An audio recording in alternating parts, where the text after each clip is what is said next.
සුබ දවසක්.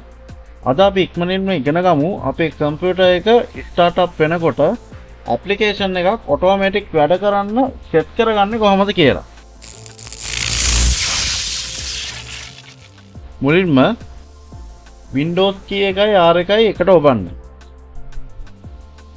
එන run box එකේ මෙන්න මේක type කරන්න shell dot එක startup.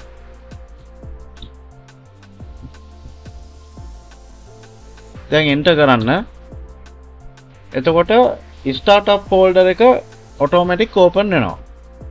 දැන් මේ folder එකට ඔයාට startup එකේදී ඕන app එකේ shortcut මේකට copy කරලා මේ startup folder එක ඇතුළට paste කරගන්න.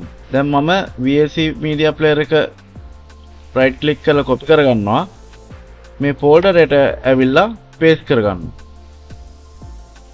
දැන් මේක ඔයාට close කරගන්න තමයි තියෙන්නේ. හරි. දැන් කම්පියුටර් එක රීස්ටාර්ට් කරලා බලන්න. ඔයා ඇඩ් කරපු ඇප් එක ඔයා මුකුත් නොකරම ඔටෝමැටික් වැඩ කරන්න පටන් ගනීවි. ඉතින් මේ වගේ තවත් දැනුම එක්ස්ප්‍රස් ටිප් ඉක්මනින්ම දැනගන්න අපේ channel එක subscribe කරන්න.